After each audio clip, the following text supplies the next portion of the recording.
Chris, is this really happening? Season 3, episode 15? Episode 14.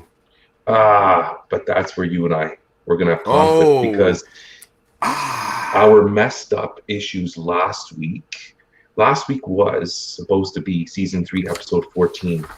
And for the first time, we use this new software called StreamYard, which so far I'm really happy with. So thank you, StreamYard, for getting us off Skype and into something different. But what happened was you and we didn't podcast. In fact, these are my notes for last week. Season 3, episode 14 was a disaster, but we captured it. We captured the 5 to 7 minutes that we were trying to make it work using StreamYard, and it's posted on our YouTube page. So I don't know if you're really opposed to it, we can delete it, but if you're not, I want to just roll with it and use it as an example of when things hit the fan and things don't work the way you want them to. It's out there now. What do you think? You okay with that? Post up. Okay. So now, before we dig deep, I want to thank my buddy Doug Coombs. I know Doug from hockey. He coached my son. The kids have played together the last few years, not this year though. And it was Doug who told me about StreamYard. So I just want to give a shout out to Doug. He has a podcast called Down and Back. It's about cornhole, the game of cornhole. So anyway, long story short, it was Doug who told me about StreamYard. I'm like, yeah, I'll try it. Then finally, when we were forced to try it, we did. I'm liking it so far, so thank you, Doug. I'm good with it. Okay. Is there anything we want to talk about in terms of last week's disaster? Well, it's okay. Sure. You want me to throw down just I was telling you about I don't often connect my classroom experience to this podcast, which is kind of remarkable to me considering it's about education. But I had a classroom experience this week that was interesting to me, and it's still not a settled situation. Mm-hmm. So right now, my students are having the two different spaces that I work in with the ASD community class doing culinary, but I'm also doing grade 9 learning strategies. So in my grade 9 learning strategies, they are all working on a culminating activity for me. There's no exam, so they're working on culminating activities for me. And at the same time, they're also trying to wrap up their culminating activities for their 3 other courses and also preparing for exams. And one of the students, I guess, received an assessment back, and in me sort of working the room, I come back up to the front of the room. I can see the student is kind of just doing this intense sort of stare down at the page, and I check in. I'm like, hey, what's going on? Like, are you okay? What are you reading?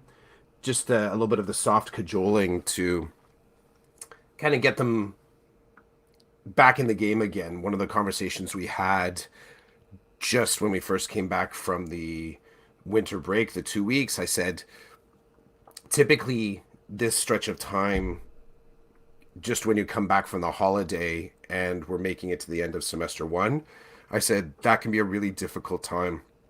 It's hard to stay focused. It's hard to sort of play with intent and focus right up to the buzzer. So you just keep working until you're done the semester officially.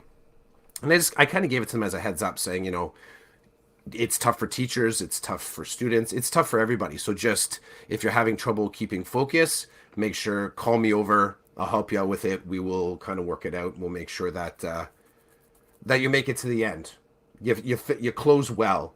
And often I say in the class, all through the whole semester, when I was encouraging the students to get their work done during class time, one of the phrases from the Learning Strats class is protect the weekend. So you're trying to get your stuff done during the week so that you actually have some downtime on the weekend. And one of the students, when we came back from the holiday, started to say, protect the semester. And I said, I like that. That works. So whatever level of work you've been doing, achieving the satisfaction in your learning, like you want to keep doing that right up to the end. and then we're going to take exam week, and then we're going to move on to the next semester. So the student backtracking is just kind of looking down at their computer. I come over, I'm like, dude, what's going on? The student says they're looking at their marks. So we have a digital platform for marks called Teach Assist, and the students and the parents can check in on this. We can message the parents. There's a lot of different things we can do with it. The student's looking at their marks, and the student says, Clough, I'm not satisfied with this mark. And said the student, tell me more. You're not satisfied, tell me more. So as the student is talking about not being satisfied with the mark, what emerges from the conversation is that they want a redo on something. They feel that they should be able to fix something in their, one of the assessments they just recently did. And what made this interesting from an assessment perspective is that I get the recent and most consistent data should be used to express a student's achievement. I get that. One of the conversations that we don't often have with that, though, is, but what about, sorry, we do have the conversation. When we talk about deadlines and the deadlines of learning, so within the high school I'm at and within many of the high schools in York Region, it's semestered system. So our courses end this upcoming Wednesday. It's the last class day for semester 1. The grade 9s that I'm working with right now are still in transition from elementary, where their courses, for some of them, many of them, span the whole school year. So they spend a whole school year working through content. So that the timeline of learning is different at elementary. Timeline and deadline of learning is different at elementary than it is at secondary in my particular context. So the opportunity to sort of learn, relearn, unlearn, if we want to say that, and then change or augment and improve performance is different in secondary, because we do have an end of learning deadline in 3 days. So what made it interesting to talk with the student was I wanted to tease apart a little bit of their expectations as far as what they felt they were sort of entitled to be able to change. Now, often students will say, can I do another assignment? Can I do something different to try and improve my mark? And for me, I mean, that's not the direction I want to go with my reflection right now. It's the thing that happens. Some students are highly competitive. They want to, there's a mental difference for them between an 84 and an 85. They don't see it as levels. They see it as specific decimal places. Different conversation. The conversation that I wanted to have with the kid was about their process of accepting the mark, even if they were dissatisfied with the mark. And how do you take that in and not let it kind of impact or derail your progress? How do you take that in and not let it change your, what would be the word? Not let it change your energy to get back in the classroom and keep doing the work. Sometimes some students, when they see the mark, if it's really high, and again, this comes back to that time frame that comes just after the holiday break, that 2-week holiday break in December, that students that are not quite where they want to be sometimes will say, well, what's the point? And then I have other students that the mark is very high and they'll ask the same question. Well, what's the point? Like I don't have to do this little extra thing. I don't have to keep working at it because I'm kind of already there. So talking with the student about the difference, and if there was any space between being dissatisfied, actually I should do it this way, the space between being dissatisfied and still accepting what has happened. What do you do with that? And it became, we never got to the end of the conversation, but the student kind of came to this realization that their expectations of self were different than their actual capacity and strength to get to that point. They realized they actually didn't have the tools to satisfy themselves. Also, it was likely they weren't going to be given the opportunity to become satisfied because at this point, not all instructors, it isn't common for instructors to say, okay, go ahead, redo those 4 assignments in order for you to improve your mark. So, this happening after our disaster from last weekend, there's a funny thing. There's a funny thing that has happened kind of repeatedly with this podcast. That on one hand, sure, I guess I do get, I guess the word would be dissatisfied. I'm dissatisfied with the fact if we don't get the podcast, I am dissatisfied that I haven't been able to have a conversation with you. I am dissatisfied that I haven't been able to connect and sort of like, you know, do the visual, see you, like check in with you. I'm dissatisfied that I haven't had a chance to work my thoughts out.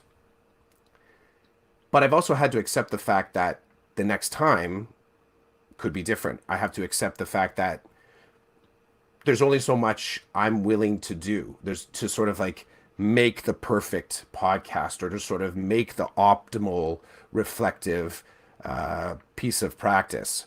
And within that, I examine my expectations and I kind of modulate my expectations because really, you know, I think one of the truisms that we've thrown down about this podcast and our reflective practice is that we have to be able to come and go as we please. Like that's the value. That's one of the core values of our podcast, that to hold firm to a weekly schedule where you and I have to hold the form feels like a bit of accountability that's really unnatural. And it really doesn't take into account the dynamics of yours and my life. So this is kind of where I left the kid. Now this kid is doing fine in my class. This kid is doing fine in their own classes. But it really brought to light this kind of moment, I think, of developmental change in the kid where they're starting to see that sometimes they will try their best and still fail or still be dissatisfied.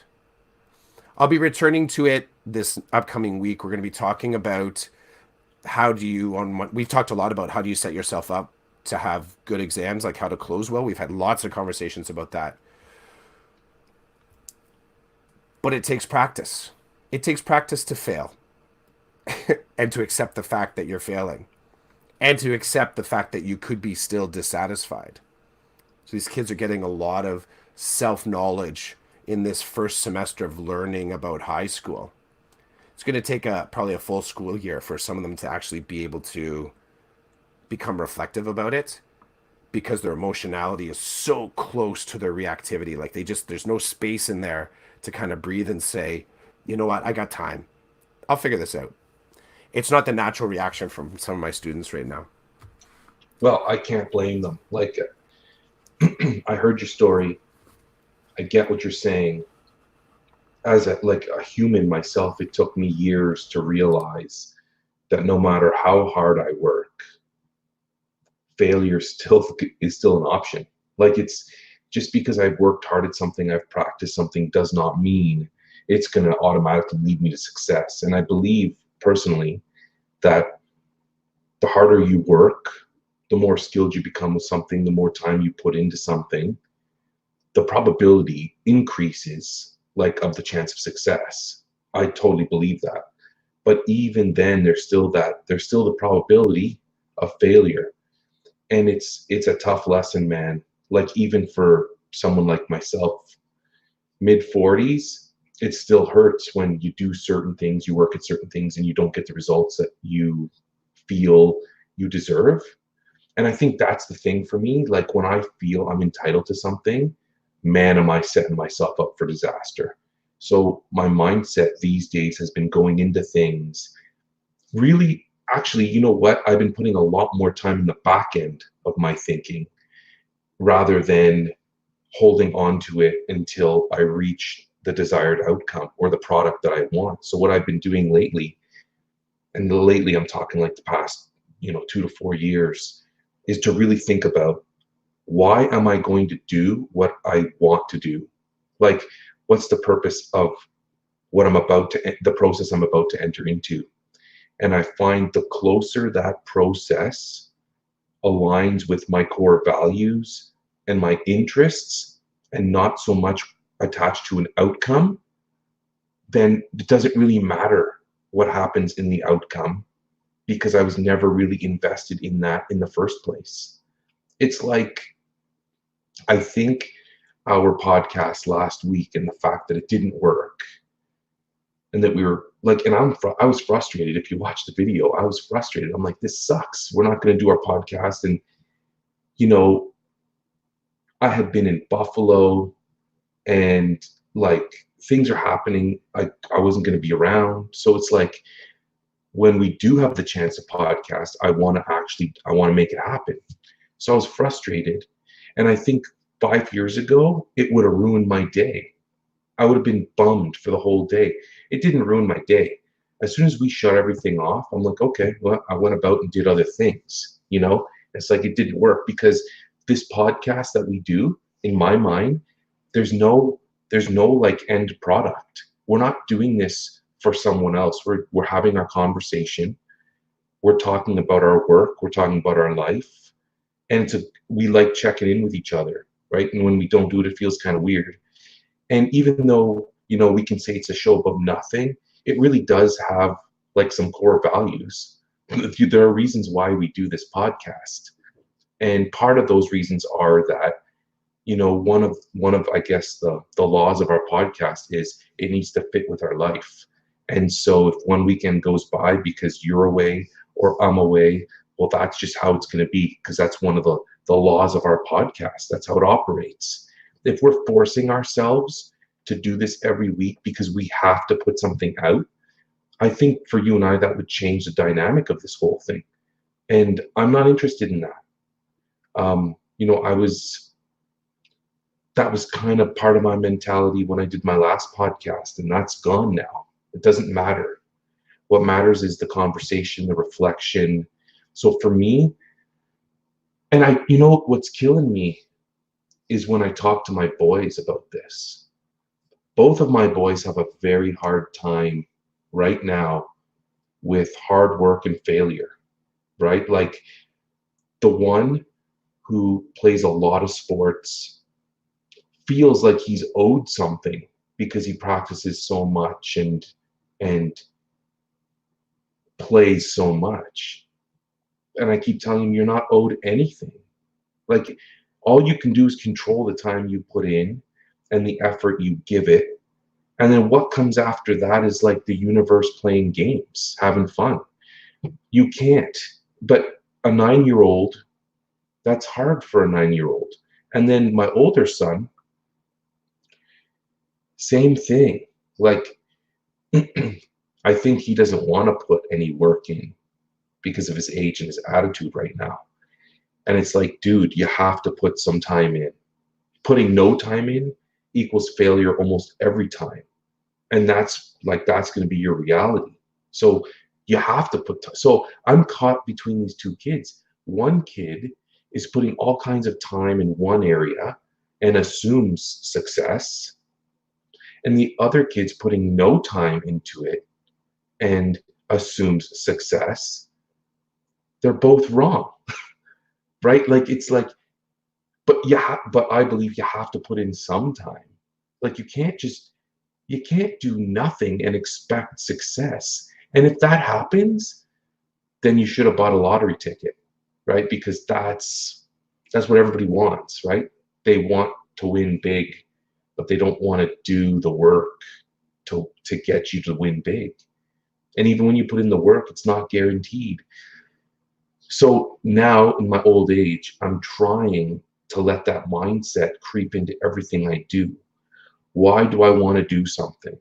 And then depending on the why, then I move forward, and I hope that it sustains me enough so that if I do get to the end and there's failure, I'm not completely crushed. I can still, and I don't think there's anything wrong with being completely crushed. If there's something you want, you're going after it hard, and in the end you don't get it or you're denied.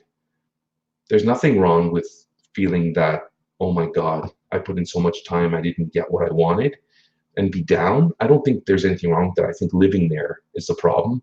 Being down and then using that to stay down is not good. Like from a mental health perspective, I'd argue, and other perspectives, but I don't want to live like that anymore. Like that's the old world kind of thing. And I believe I've matured in that area. And I think it's hard to give that to other people, because with that comes experience. So I've experienced a bunch of things that have led me to believe what I believe now. And so, teaching little kids, I try. Like when they fail, I'm like, okay, you failed. What do we do now? And some of them just look at me like, I'm done. I'm like, you're not done. And they're like, but you said, and I'm like, no. Whatever I said, you need to remember you're at school. You're with me until the end of June. So you want to quit? You can quit the day you leave my classroom. Until then, the job here is to plan, replan, execute, replan, reassess, reflect, execute. Like you will see there's a pattern there. It's circular, and we're going to keep rolling in that circle until you're not mine anymore. So you want to be sad, you want to be upset, go nuts. I'm going to give you 10 minutes. Go do what you want for 10 minutes. You worked hard enough to earn time away to reflect or to sulk or whatever you want to call it. When you come back, we're going to get to work. And still to this day, they watch me fail, right? We do stuff and it doesn't work. Or I'll be my favorite is when I'm making an anchor chart and I make a spelling mistake. They're like, what are you going to do? I just cross out the word and keep going. And they're looking at me like the perfectionists are dying in the room. They're like, what, you're going to put that up on the wall? Yeah, because it's real and it shows you that I make mistakes, and I don't care about the spelling mistake. My ultimate goal is to create a chart that's going to help you with your learning. It's going to help you move forward so you can be successful. I'm successful. I'm a teacher, man. There's no better job. So if I make a mistake on the whiteboard or I make a mistake on the anchor chart, I just cross it off. Now I do tell them, this is where I'm going to give you my little tidbit and then end off. I do tell them, sometimes if we're going to publish something, like if I'm going to tweet out the anchor chart for the parents to see or for other teachers to see, I may reconsider doing another draft. It depends on the situation. But for the most part, because I tell them, you don't write a book with a ton of mistakes in it and illustrations that don't work, and you try to sell that to people. Nobody's going to buy that. So if you're going to publish your work, right, you have to meet a certain level of I don't know what to call it. I don't want to call it properness, but you need to, if you're going to sell a product, it's got to be a good product. People will want it. So if I'm trying to sell something, I'm not going to have it all messed up unless that's what I'm trying to sell. Anyway, long story short, I'm trying to get them to learn, but it's hard, right? 8 years old, 9 years old, it's hard to understand, but I'm doing my best to model it for them.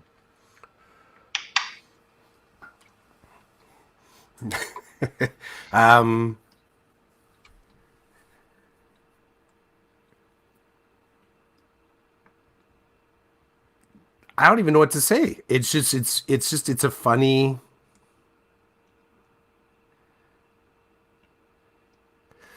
I think about, here's a complete random.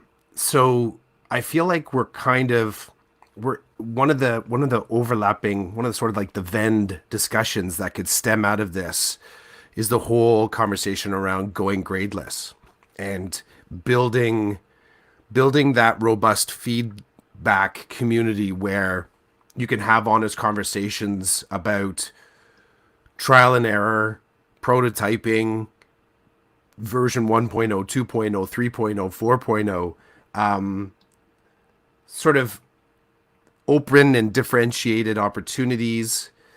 And still, we're going to come back to that one moment where you have to put a mark on it. Like you have to put a finish line on You have to put a finish line on it.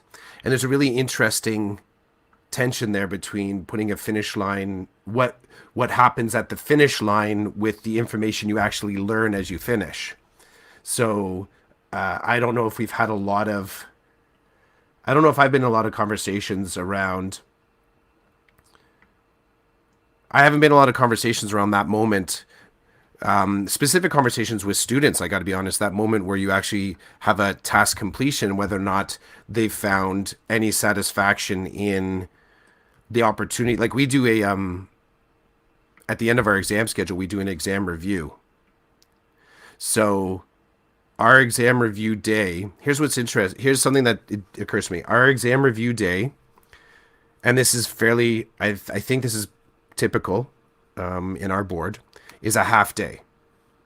So what happens is the morning is a condensed schedule where all 4 periods are plunked in.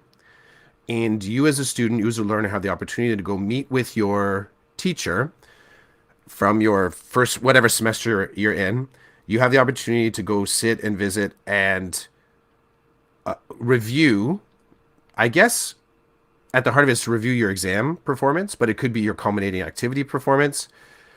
But really think about it. If normally we spend 75 minutes approximately on each course, so you've got that 300 minutes a day-ish of being in class. Cut that in half. Okay, so now we're at 150 minutes.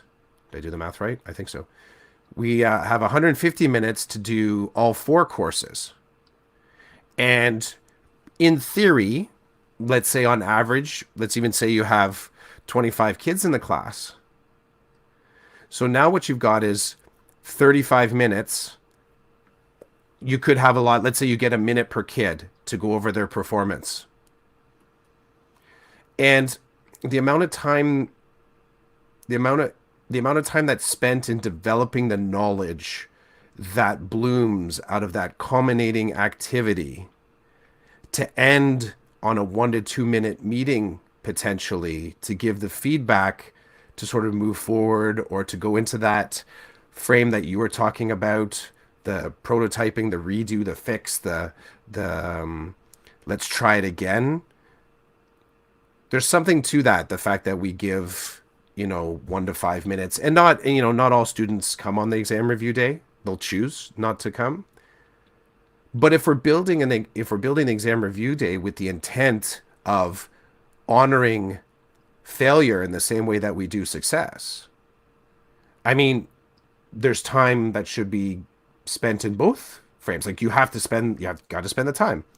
So yeah, it's just, that's what it's got me thinking now. Like that whole idea of kind of, and I started by saying going gradeless, but my initial thought was the idea of going gradeless when so many other components have a point system associated with it. Like it's not just the grade that happens in the classroom with the kid that makes them crave the grade. There's a whole lot of other pieces of data that are actually kind of point-based, level-based, that always keep the thinking in the head of my performance. I can't be introverted in understanding my performance. It's hard for me to understand whether or not I'm progressing according to my own expectations, going back to the student that's staring at his mark. My best case scenario to understand whether or not my performance is on point is based on external stimuli. And it's probably too much to unwind today, but there's elements of this that make it really difficult when I'm talking to a kid and I say, it's okay to be dissatisfied and still accept the fact that the course is done. It's okay. It's okay. At some point, I hope to have a conversation because I'm still going to be resourcing these students in second semester. So I'm having them set some social and academic goals for what our meetings will look like. And it'll be interesting to me to see how tolerant they are of talking about past performance benchmarks. And I don't mean within that semester. I mean, like actually bringing back in, let's look at what your grade 8 performance benchmarks were like and how you're kind of doing in your courses there. Let's see how that led into your grade 9. and now you're in your second half of grade 9. Are there any kind of change ups you'd like to make? Like, let's be kind of mobile. I think for me, I think that's going to be really valuable for the conversation frames for my learning strategy students to start looking at a longitudinal, like that'll be like 2 years potentially of data, their grade 8 year and their grade 9. How do those things fit together? What doesn't fit together? And to talk about their failures, what their perception of failures were, and to talk about failures without the addiction to marks, using the marking scheme.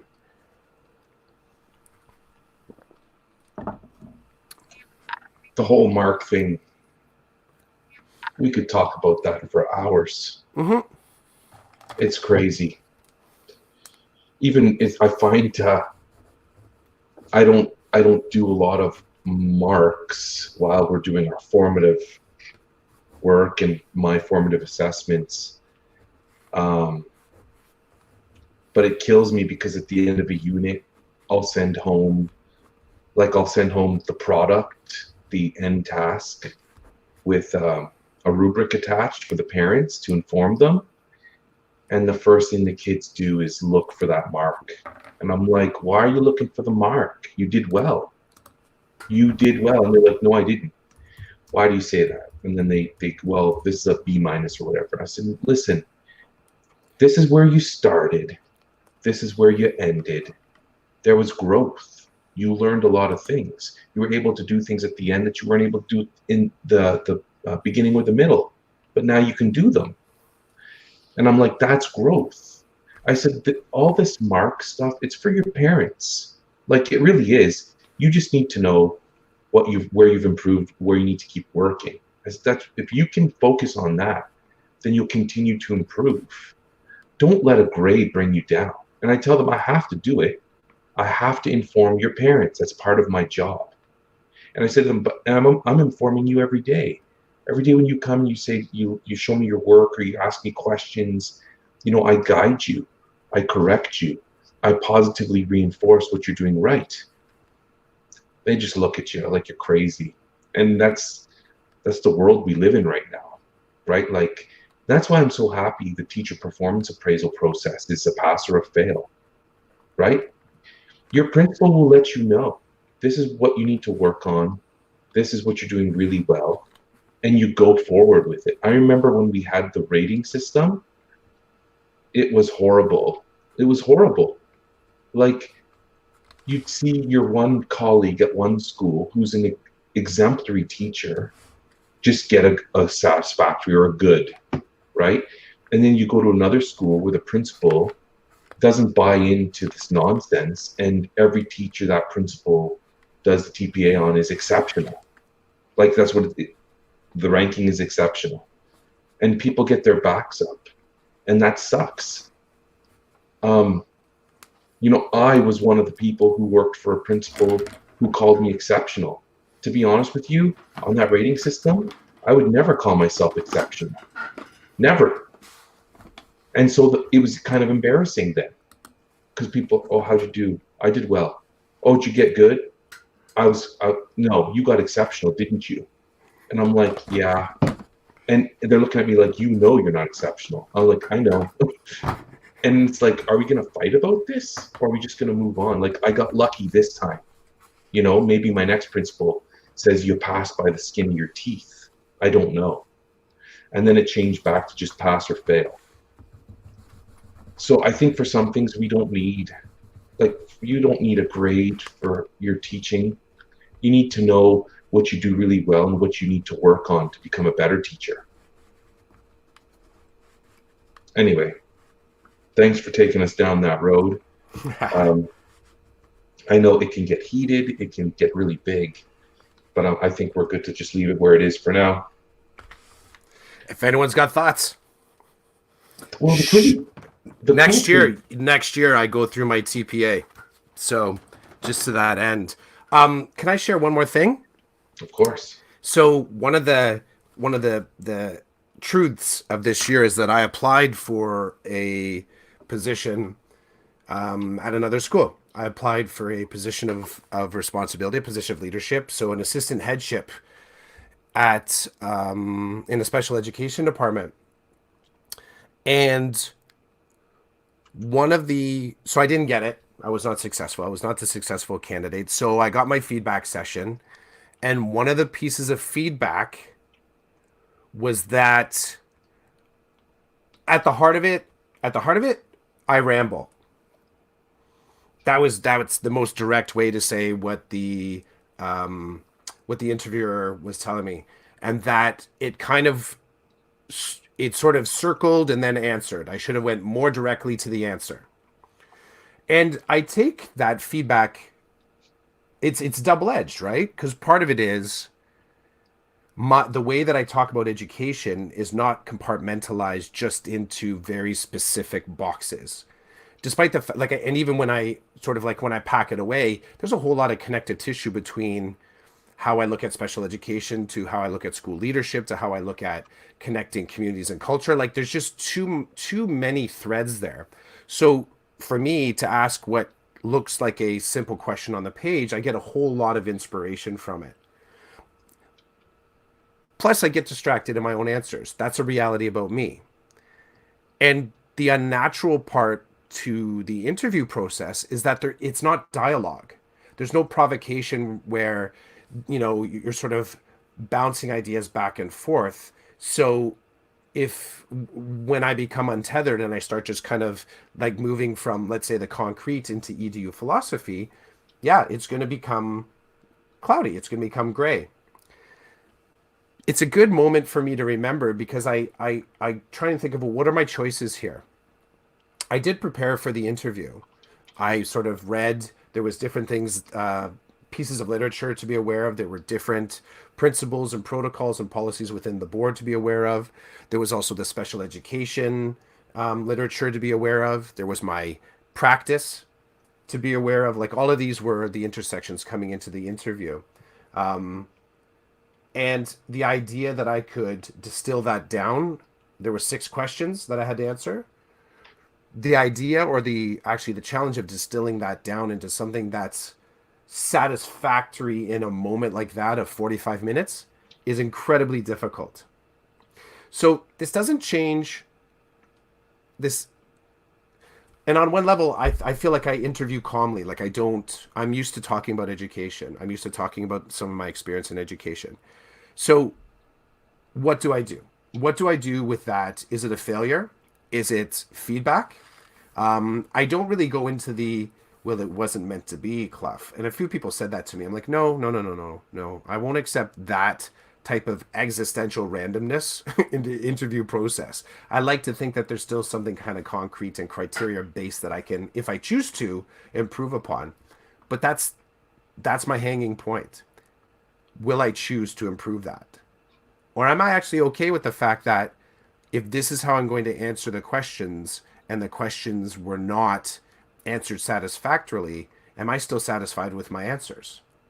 And when I think on that, I am. I spoke of my experience. I connected as many dots as I could within this box of an interview.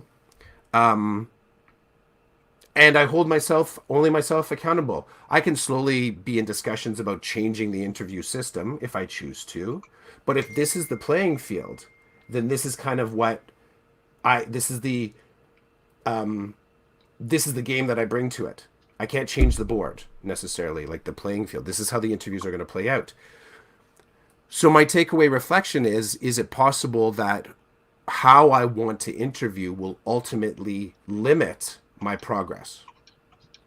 And do I accept that? Am I satisfied? How do I accept that? The other question is I kind of look back and I say, how has this not been a limiting factor in the past? Because I have had several iterations. I've gone through different versions of me in teaching, and I've had to do interviews along the way. So this is just sharing a moment. Do I mark that as a failure? Am I dissatisfied? Why hasn't this happened in the past? I've had success in general with interviewing. Will I do something different next time? And, what will be the impact of sort of doing the exact same process? Because I'm probably going to interview for something else again. That I know about me. I like to switch up my portfolio, right? When I check the game tape, am I just watching TV or am I actually trying to learn something from myself? I don't know. Interesting. So if you use my mindset when it comes to something like that, when you went into this applying for this position, were you good with, like, obviously there was something there that interested you. Mm-hmm. You know, you wanted to enter into this new position for whatever reason. Mm-hmm. And when you sat down and you considered all this, did you consider that you might not get the job? And did you consider, like, how did you sit with that?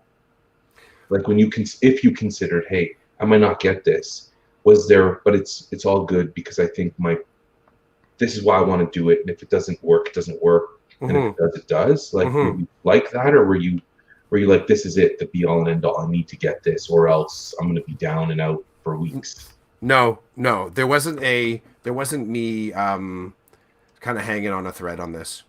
I look at the interview process, probably at the heart of it is it is a competition. I do think that part of it, an element of it, is that you don't know what best fit is for the school. So I know the power of culture. Um, you're never quite sure. Sorry, I'm never quite sure how I'm going to frame my answer because the questions aren't revealed to you ahead of time. So the questions are presented to you at the interview. Um, I don't know necessarily what stories from my lived experience I'm going to draw on and whether or not it has the key terms that the interviewer is looking for. There's a lot of unknowns. So I go into it open with the opportunity just to play the game. Like you have to get in there and compete. That's what it is, and present whatever the best version. I mean, that's what you're just going in there trying to prevent the best cohesive, coherent kind of version of yourself. So I didn't go in expecting that I should get the job. I went in knowing that I had qualifications that would be qualifications and experiences that would connect with the position. It was an assistant headship, so it's not the first sort of like leader within the department. So I also knew going in that it would be the opportunity to learn the craft at a deeper level. And that was a conscious decision. There were other positions within the board that were looking for the actual head of spec ed. And I know there will be people, like I have the quals to interview for, I have on paper the quals to interview for the head of a department. But I don't have the experience to run a spec ed department. Not in high school. No way. There's too many moving parts. There's too many unknowns. And to go in and to sort of put myself in the position to vaguely connect the dots, I knew that I didn't have the experience.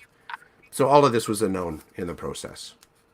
It's me just becoming reflective afterwards. And what do you do? So that's all your sort of like very logical mind going into the interview and playing and kind of distracting while you're in the interview.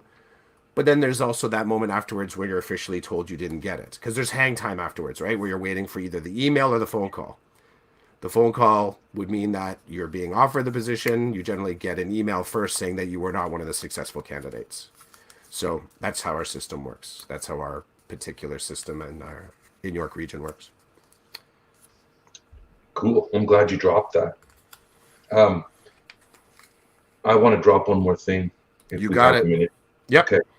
So speaking of learning, I got myself a drone for photography, video purposes on an amateur level, and I was completely prepared for big time failure when I first used the drone, because I've had a couple of drones in the past.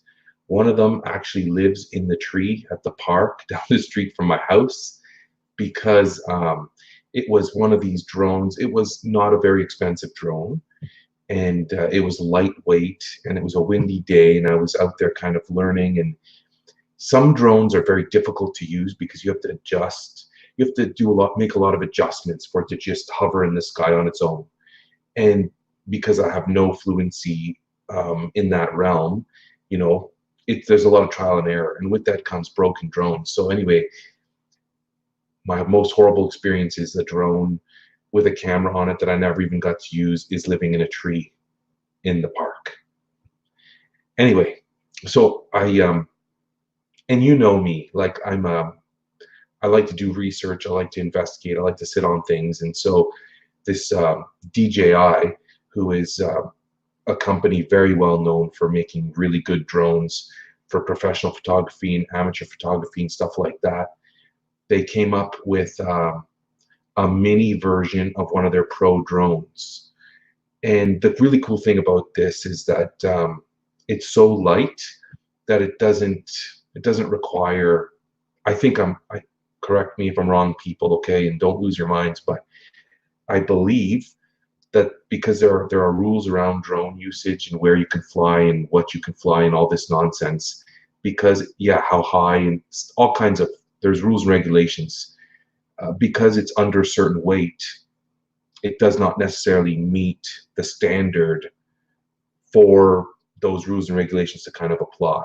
Now, I'm not saying that means like wild, wild west and just flying this thing anywhere and everywhere, but the standard is kind of lowered, which is good because I'm in no position to go get a drone pilot license or whatever. So I get this drone, and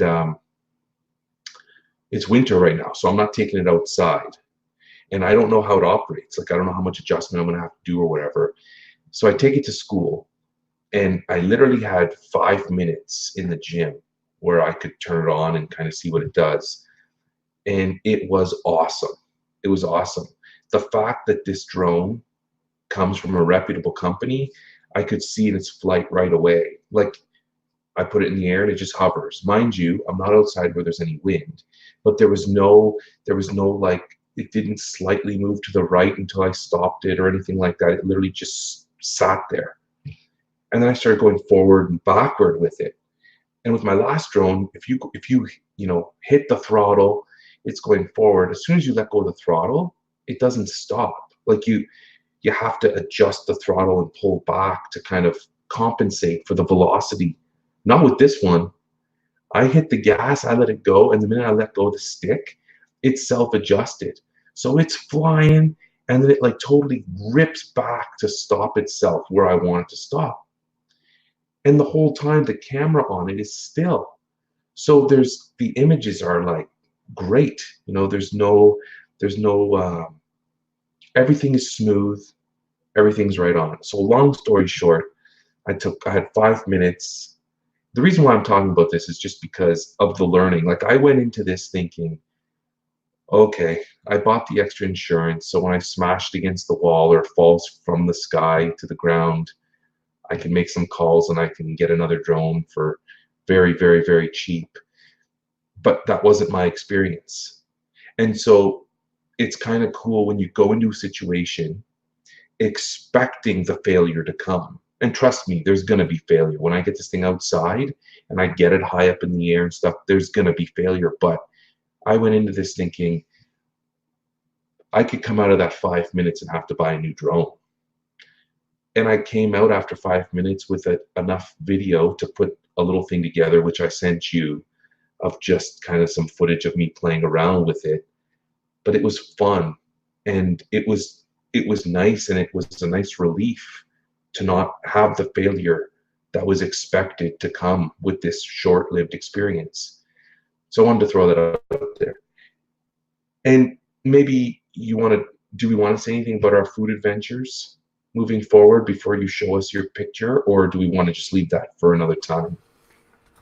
I say we just leave it as is for now, because we really don't know. But suffice it to say, maybe a bigger, beastier road trip, because we're getting into the habit of getting out for food, and you throwing down a little bit of a montage of bits from our adventure. So yeah, just suffice it to say, it might get serious. It might get serious. Yeah, we'll take it to the next level.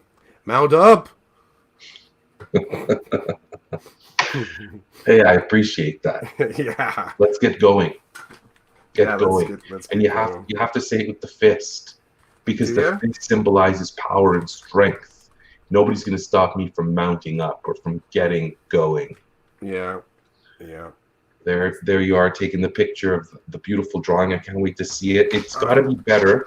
It's got to be better than this.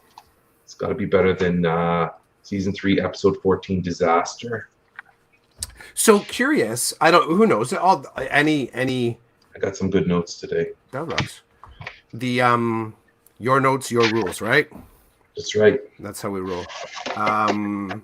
Funny, some of the responses I was getting back. I posted online about me writing on my hand in a Sharpie. Oh, did people write back to that? Yeah, people were sort of giving back suggestions on how to get organized.